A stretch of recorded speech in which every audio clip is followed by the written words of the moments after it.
Shalom saudara yang terkasih. Perkenalkan, nama saya Iwan Ferolong Simatupang.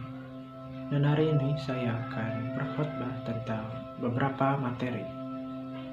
Tetapi sebelum dimulai, kita akan berdoa terlebih dahulu.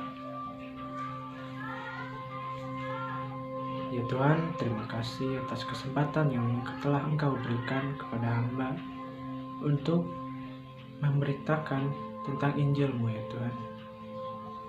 Berkatilah agar setiap yang hamba katakan adalah apa yang keluar dari mulut-Mu, dan siapapun yang mendengarnya, Kau terus berkati dan lindungi ya Tuhan. Terima kasih ya Tuhan, dalam nama Tuhan Yesus kami sudah berdoa. Amin. Nah, pembahasan yang pertama, sebenarnya siapa itu Tuhan Yesus? Banyak orang yang mengatakan, bahkan agama-agama lain banyak yang menyebutkan bahwa Tuhan Yesus itu adalah seorang guru yang besar, seorang guru yang hebat, seorang rabi yang luar biasa, atau seorang manusia yang saleh, bahkan ada yang menyebutnya sebagai seorang nabi. Tetapi dalam Yohanes 13 ayat 13 disebutkan bahwa kamu menyebut aku guru dan Tuhan, dan katamu itu tepat, sebab memang akulah guru dan Tuhan. Jadi Tuhan Yesus itu memanglah seorang guru. Dia adalah guru yang hebat, tetapi dia juga adalah seorang Tuhan. Ia itu lebih dari manusia, yaitu 100% manusia dan 100% Allah. Karena dia dan juga ia adalah penggenapan dari firman Tuhan. Seperti yang tertulis dalam Yohanes 1 ayat 14. Firman itu telah menjadi manusia dan diam di antara kita. Dan kita telah melihat kemuliaannya, yaitu kemuliaan yang diberikan kepadanya sebagai anak tunggal Bapa, penuh kasih karunia dan kebenaran. Pernyataan ini juga bisa dikuatkan dengan fakta bahwa kedatangan Tuhan Yesus itu sudah dibuatkan dari jauh-jauh hari, bahkan sudah dari perjanjian lama. Dalam perjanjian lama, yaitu di Yesaya 7 ayat 14 disebutkan, sebab itu Tuhan sendirilah yang akan memberikan kepadamu suatu pertanda. Sesungguhnya seorang perempuan muda mengandung dan akan melahirkan seorang anak laki-laki, dan dia akan menamakan dia Immanuel. Begitu yang tertulis dalam perjanjian lama. Perjanjian baru pun ada yang tertulis dalam Matius 1 ayat 23. Sesungguhnya anak darah itu mengandung dan melahirkan seseorang anak laki-laki, dan mereka akan menamakan dia Immanuel, yang berarti Allah menyertai kita. Lalu sebenarnya apa alasan Tuhan Yesus itu datang ke dunia ini? Bahkan kelahirannya saja sudah dinubuatkan dari jauh-jauh hari. Pastinya ia adalah sesuatu yang spesial, sesuatu yang istimewa. Lalu apa alasan Tuhan Yesus datang ke dunia ini? Seperti yang kita tahu bahwa standar Allah itu sempurna, dan surga itu adalah tempat yang sangat suci. Tidak ada dosa, karena dosa itu adalah kenajisan, kekotoran, kebencian, semuanya itu adalah dosa. Dan karena dosa jugalah hubungan manusia dengan Allah itu menjadi renggang. Jadi bisa kita simpulkan bahwa manusia itu tidak bisa masuk surga. Sama seperti yang tertulis dalam Roma 3 ayat 23. Karena semua orang telah berbuat dosa dan telah kehilangan kemuliaan Allah. Tapi Allah itu adalah Bapa kita juga. Ia mengasihi kita sama seperti orang tua yang mengasihi anak-anaknya. Jadi kita itu adalah anak-anak Allah. Dan Allah itu tetap mengasihi kita walaupun kita sudah banyak berbuat dosa. Tetapi bukan berarti kita akan berbuat dosa terus gitu karena kita tahu akan dimaafkan oleh Tuhan. Tidak seperti itu. Allah itu memang memaafkan kita, tetapi Dia tidak akan memberkati sampai kita bertobat. Sama seperti perumpamaan tentang anak yang hilang dalam Lukas 15 ayat 11 sampai 32. Nah, perumpamaan ini menceritakan tentang seorang ayah yang memiliki dua anak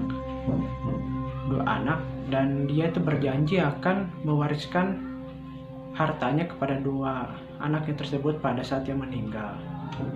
Tetapi yang bungsu sudah tidak sabar dan ingin segera mendapatkan warisan ayahnya tersebut, dan ayahnya memberikan kepadanya.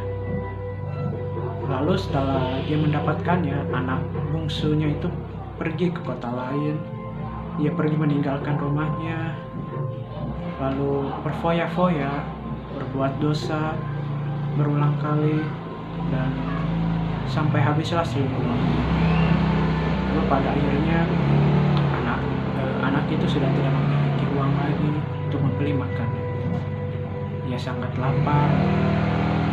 Dia mencari pertolongan kepada orang lain, tetapi tidak ada yang menolongnya. Tapi ada satu orang yang memberikannya pekerjaan, yaitu memberi makan babi-babi ternaknya. Tapi anak itu tetap sangat lapar sampai ia terfikir untuk memakan makanan babi tersebut. Dia merasa menyesal dan dia tahu bahwa pelayan di rumah ayahnya bahkan makan lebih layak daripada yang ia makan. Setelah itu dia memutuskan untuk bertobat dan pulang ke rumah ayahnya untuk meminta agar dijadikan hamba di rumah ayahnya. Lalu saat ia pulang, ayahnya melihat kedatangannya. Tapi ternyata sang ayah itu menyambut putranya. Ia kegirangan, ia memeluk dan mencium anaknya tersebut. Tapi anak itu berkata kepada ayahnya bahwa ia adalah anak yang berdosa. Ia tidak layak disebut sebagai putranya. Tapi sang ayah malah menyuruh hambanya untuk membawakan pakaian terbaik, sepatu terbaik untuk dikenakan pada putranya itu.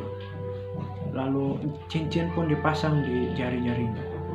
Setelah itu ayahnya mengadakan perjamuan untuk merayakan kepulangan anaknya tersebut. Dia ingin semua orang merayakan bahwa anaknya yang berdosa sudah kembali dan sudah pulang ke rumahnya. Lalu putra ayah itu yang sulung, dia sedang bekerja di ladang.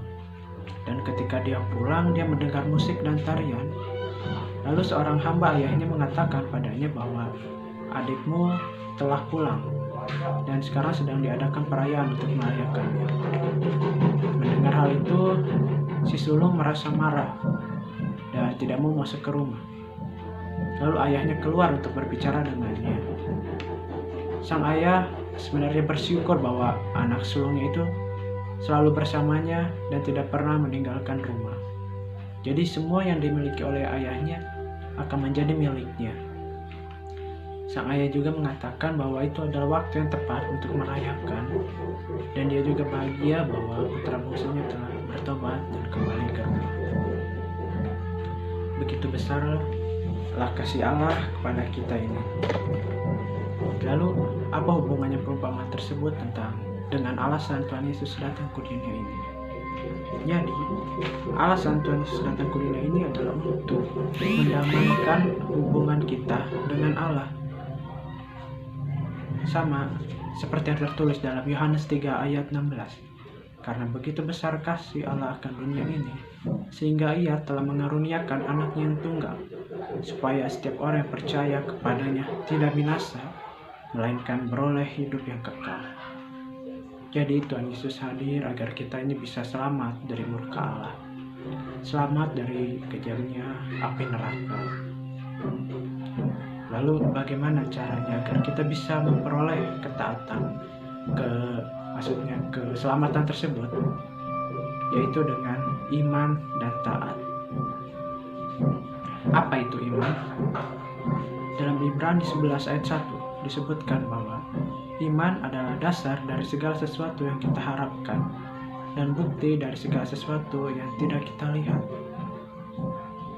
Iman juga artinya bahwa kita percaya Tuhan Yesus sudah menyelamatkan kita walaupun kita tidak melihat saat Tuhan Yesus itu disalib sebagai bukti penyelamatannya. Lalu kita juga harus taat. Taat itu artinya senantiasa tunduk pada kehendak Allah. Memangnya apa itu kehendak Allah? Kehendak Allah itu sudah tertulis dalam Alkitab. Setiap perkataannya, setiap perintahnya itu sudah tertulis dalam Alkitab. Dan ketaatan itu dimulai dari hati. Tapi memang sulit karena banyak godaan yang mengganggu kita. Ada salah satu tokoh yang sangat taat kepada Allah, yaitu Raja Daud. Seperti yang kita tahu cerita tentang Daud mengalahkan Goliat. Daud yang kecil bisa mengalahkan Goliat yang besar. Dia mengikuti perintah Allah untuk menggunakan batu-batu sungai untuk mengalahkan Goliat. Dan pada akhirnya Goliat bisa kalah di tangan Daud. Lalu pada saat dia tumbuh besar pun dia terus taat pada Allah dan terus diberkati oleh Allah sehingga dia bisa menjadi Raja Israel. Raja Israel yang besar bisa menaklukkan negara-negara yang ada di sekitarnya sehingga kerajaannya tumbuh menjadi kerajaan yang besar. Walaupun pernah sekali Daud itu melakukan dosa yang besar, yaitu dia merebut istri dari salah satu tentaranya, yaitu Uria. Dia merebut istrinya Batsheba dengan cara memerintahkan Uria untuk berperang di lini terdepan agar ia bisa mati dan dia bisa memperistri Batsheba. Lalu pada saat itu Allah murka dan mengutus Nabi Nathan untuk memberitahu pada Daud bahwa perbuatannya itu adalah dosa yang sangat besar.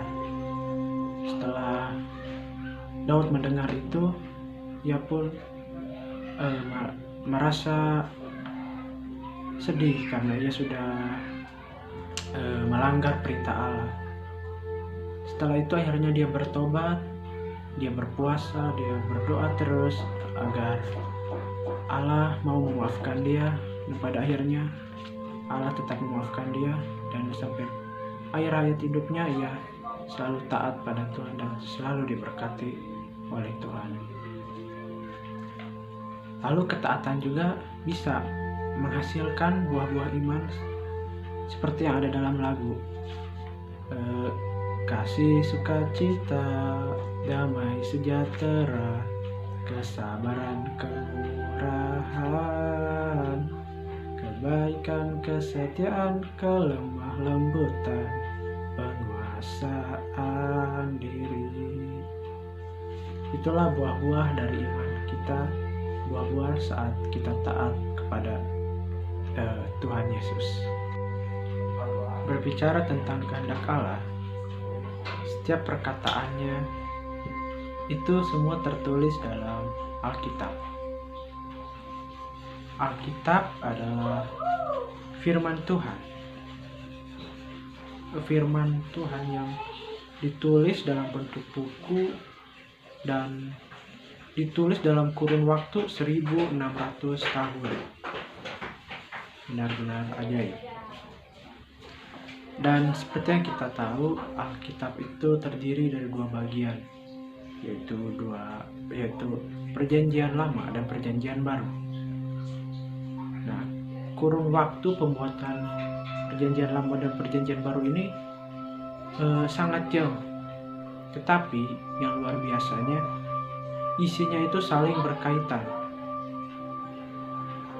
Dan Alkitab ini ditulis oleh kurang lebih 40 penulis yang bahkan ada yang tidak saling mengenal.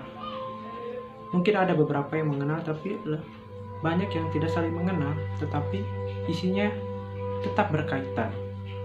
Karena memang Alkitab itu isinya adalah perkataan Allah yang ditulis oleh manusia. Salah satu contoh kenapa Perjanjian Lama dan Perjanjian Baru itu bisa saling berkaitan adalah kelahiran dan kematian Tuhan Yesus yang sudah dinubuatkan sejak zaman Perjanjian Lama. Tepatnya ada di kitab Yesaya. Di situ disebutkan bahwa kematian Tuhan dan kelahiran Tuhan Yesus itu sudah dinubuatkan dan sudah digenapi pada zaman Perjanjian Baru. Nah, jadi kalau ada sesuatu yang dapat memprediksi masa depan 100% tepat dan terjadi, sudah pastilah itu berasal dari Tuhan. Nah,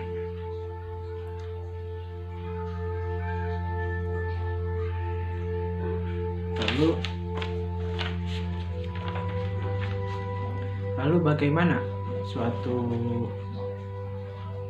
Alkitab dari Perjanjian Lama itu masih bisa utuh sampai ke zaman Perjanjian Baru?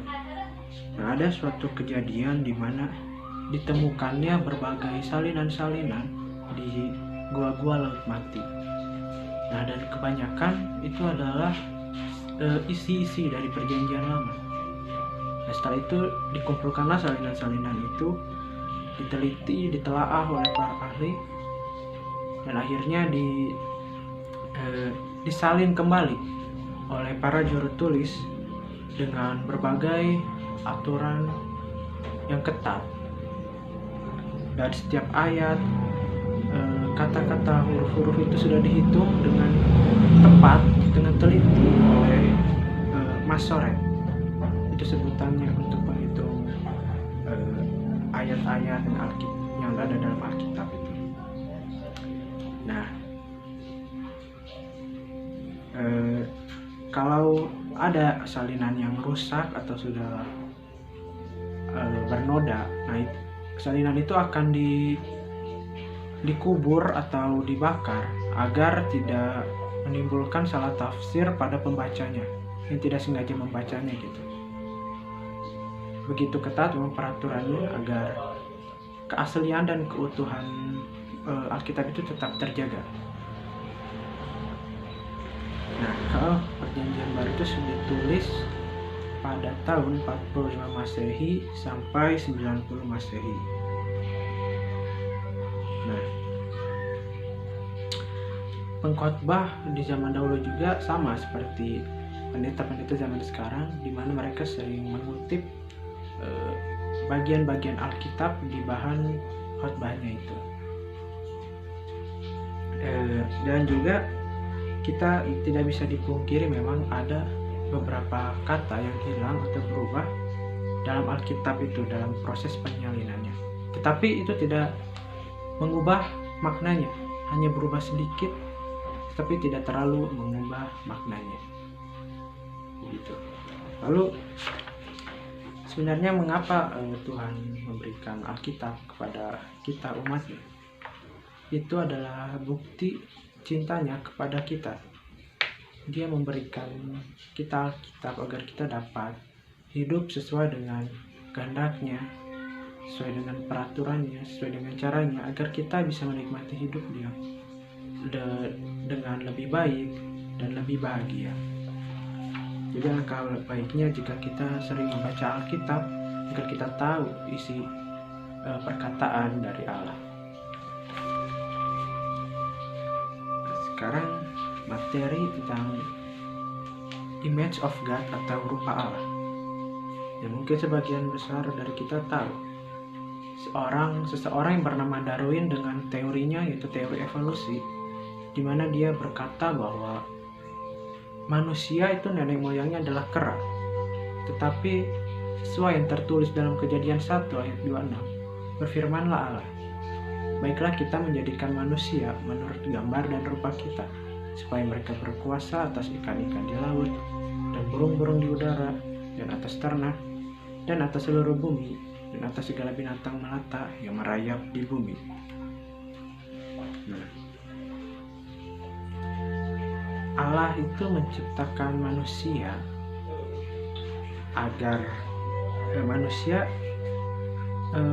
bisa memerintah atas ciptaan-ciptaan Allah lainnya seperti binatang, tumbuhan, dan lainnya. Tapi tujuan utama Allah menciptakan manusia adalah agar manusia memiliki hubungan dengan Allah. Oleh karena itu juga manusia diberikan kelebihan dibandingkan makhluk lainnya. Misalnya manusia itu dilebihkan dengan akal budi, bahasa, kreativitas, moral, emosi. Nah, sehingga manusia itu mampu berpikir, berkomunikasi, mengasihi, mengapresiasi, mengevaluasi, dan lain-lain. Sama seperti yang bisa Allah lakukan. Nah, jadi manusia itu adalah ciptaan Allah yang istimewa, dan Allah itu ingin agar kita mampu menikmati kebersamaan ini bersama dengan Allah.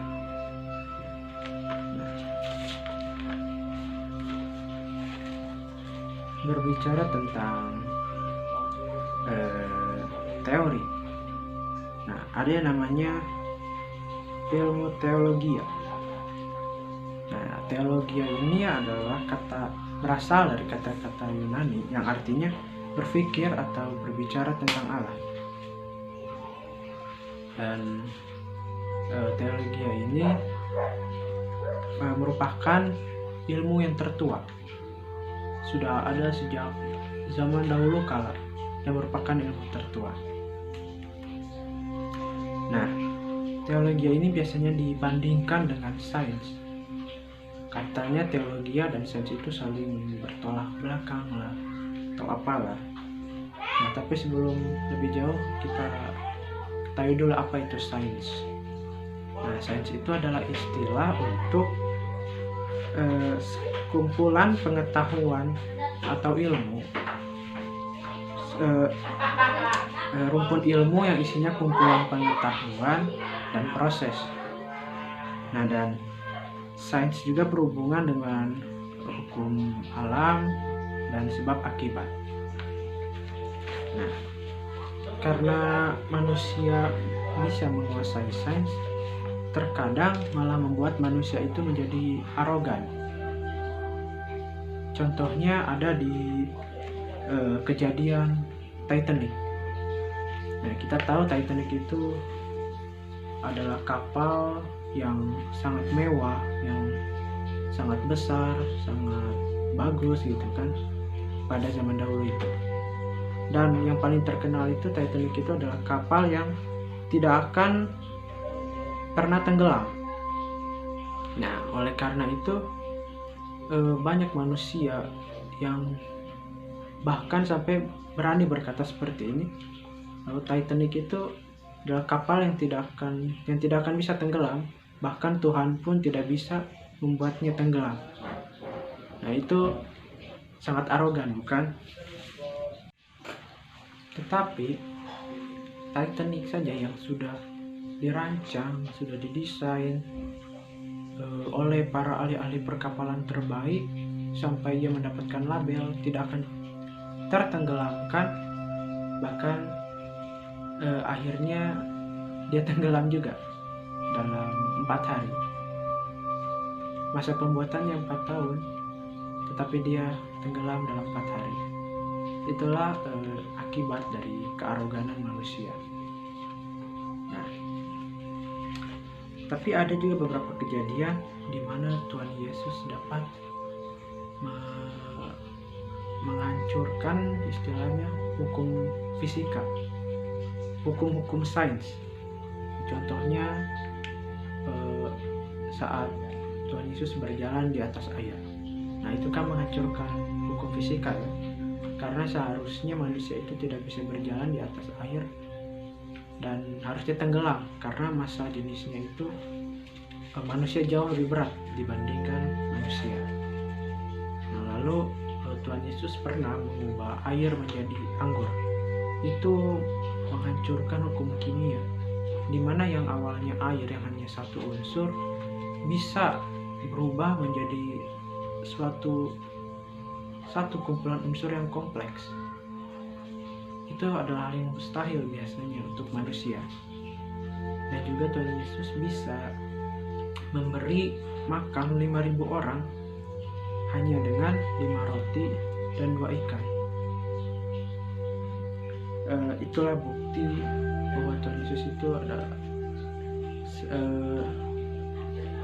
100% manusia dan 100% Allah. Nah, oleh karena itu alangkah baiknya jika kita memiliki pemahaman teologi dan pemahaman sains itu secara proporsional. Tidak ada yang dilebihkan, tidak ada yang dikurangkan. Nah, sesama seperti yang tertulis dalam Amsal 1 ayat 7. Takut akan Tuhan adalah permulaan pengetahuan, tetapi orang bodoh menghina hikmat dan didikan.